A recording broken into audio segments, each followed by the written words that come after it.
ADB আন্তর্জাতিক সংবাদে আপনাকে স্বাগতম। সংবাদের শুরুতেই থাকছে সংবাদ শিরোনাম। প্রশান্ত মহাসাগরে মার্কিন হামলায় নিহত 2। গাজায় নতুন হামলায় 9 ফিলিস্তিনিকে হত্যা করেছে ইসরায়েলি বাহিনী।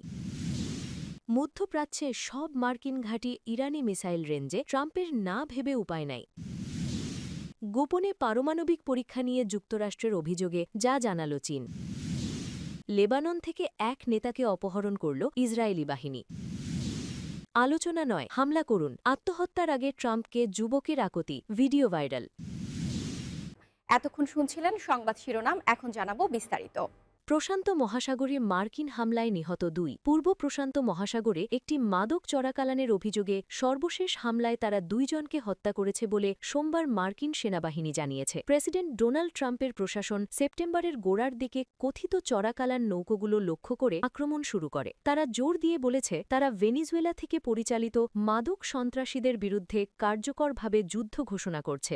মার্কিন দক্ষিণ কমান্ড এক্সে একটি বিবৃতিতে বলেছে 2 মাদক সন্ত্রাসী নিহত হয়েছে এবং একজন বেঁচে আছে। তারা আরও জানিয়েছে মার্কিন কোস্টগার্ডকে জীবিত ব্যক্তির জন্য অনুসন্ধান এবং উদ্ধার ব্যবস্থা সক্রিয় করার জন্য অবহিত করা হয়েছিল। নৌকোগুলো মাদক পাচারে জড়িত এ বিষয়ে মার্কিন প্রশাসনের কর্মকর্তারা কোনো সুনির্দিষ্ট প্রমাণ সরবরাহ করেননি। ক্যারিবিয়ান থেকে প্রশান্ত মহাসাগর পর্যন্ত বিস্তৃত এই অভিযানের বৈধতা নিয়ে উত্তপ্ত বিতর্কের জন্ম দিয়েছে। সোমবারের প্রাণঘাতী হামলায় 38টি হামলায় নিহতের সংখ্যা কমপক্ষে 130 জনে দাঁড়িয়েছে। জানুয়ারিতে ভেনিজুয়েলার নেতা নিকোলাস মাদুরোকে মার্কিন বিশেষ বাহিনী কর্তৃক আটকের পর থেকে এই অঞ্চলে একটি কথিত মাদকবাহী নৌকার উপর এটি তৃতীয় মার্কিন হামলা। মাদুরো বলেছিলেন দক্ষিণ আমেরিকার দেশটিতে শাসন ব্যবস্থার পরিবর্তনের লক্ষ্যে মার্কিন হামলার অভিযান চালানো হয়েছিল। বামপন্থী এই নেতা মার্কিন যুক্তরাষ্ট্রে কারাগারে রয়েছেন, যেখানে তিনি মাদক ও অস্ত্রের অভিযোগে নিজেকে নির্দোষ দাবি করেছেন।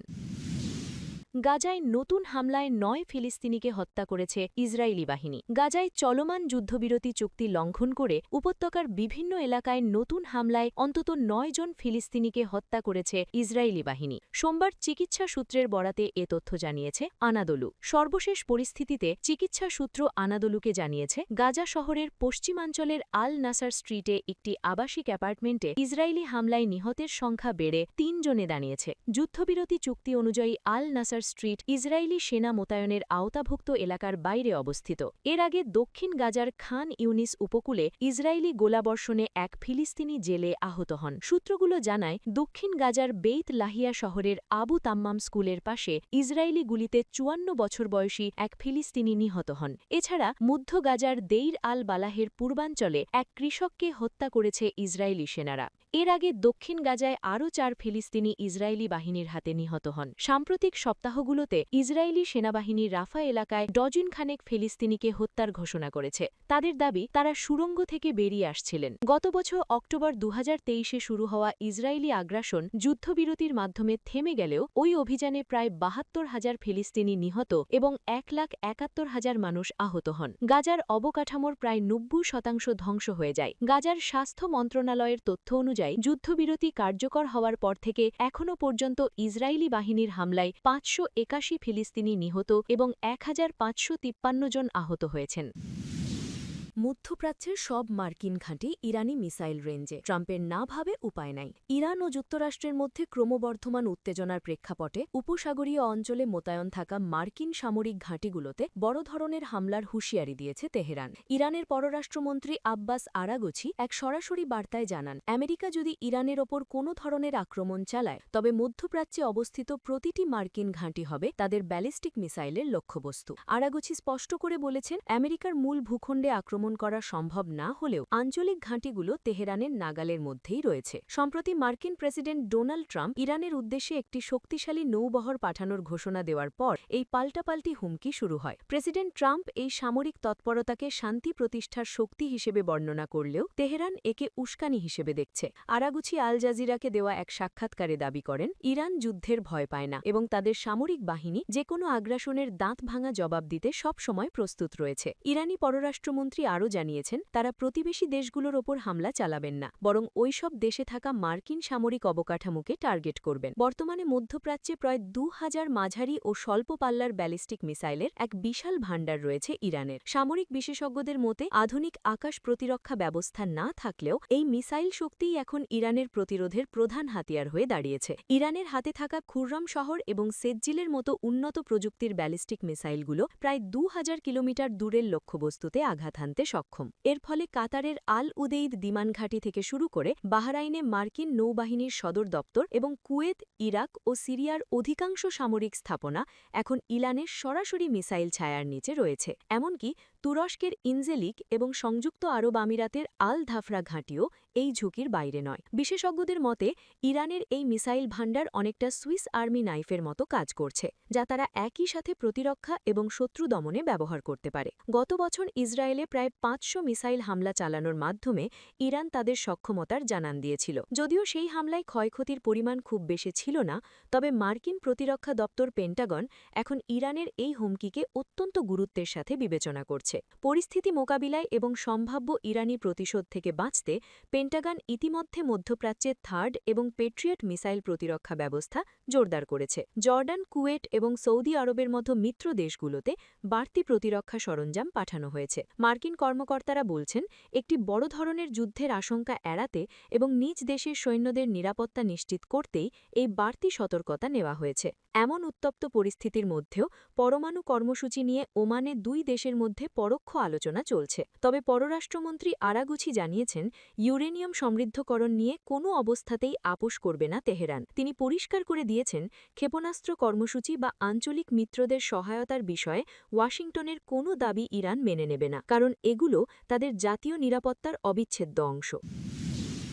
গোপনে পারমাণবিক পরীক্ষা নিয়ে যুক্তরাষ্ট্রের অভিযোগে যা জানালো চীন। চীনের বিরুদ্ধে গোপনে পারমাণবিক বিস্ফোরণ পরীক্ষা চালানো এবং অত্যন্ত উচ্চ ক্ষমতার নতুন পরীক্ষার প্রস্তুতির অভিযোগ তুলেছে যুক্তরাষ্ট্র। ওয়াশিংটনের ভাষ্য অনুযায়ী এসব কর্মকাণ্ড আন্তর্জাতিক পারমাণবিক পরীক্ষা নিষেধাজ্ঞার লঙ্ঘনের শামিল। তবে যুক্তরাষ্ট্রের এমন অভিযোগ সোমবার অস্বীকার করেছে বেজিং। চীন অভিযোগগুলোকে সম্পূর্ণ মিথ্যা আখ্যায়িত করে জানিয়েছে ওয়াশিংটন নিজস্ব পারমাণবিক পরীক্ষা পুনরায় শুরু করার অজুহাত তৈরি করছে। জেনেভায় জাতিসংঘের নিরস্ত্রীকরণ সম্মেলনে শুক্রবার যুক্তরাষ্ট্রের অস্ত্র নিয়ন্ত্রণ বিষয়ক উপপররাষ্ট্রমন্ত্রী থমাস ডিনানো অভিযোগ করেন চীন এসব পারমাণবিক পরীক্ষা চালিয়েছে। এর মধ্যে ২০২০ সালের ২২ জুন একটি পরীক্ষা অন্তর্ভুক্ত ছিল বলে তিনি দাবি করেন এবং বলেন চীন বড় মাত্রার বিস্ফোরণ ক্ষমতা নিয়ে আরও পরীক্ষার প্রস্তুতি নিচ্ছে। সোমবার এএফপিকে দেওয়া এক বিবৃতিতে চীনের পররাষ্ট্র মন্ত্রণালয় জানায় যুক্তরাষ্ট্রের অভিযোগগুলি সম্পূর্ণ ভিত্তিহীন এবং সরাসরি মিথ্যা।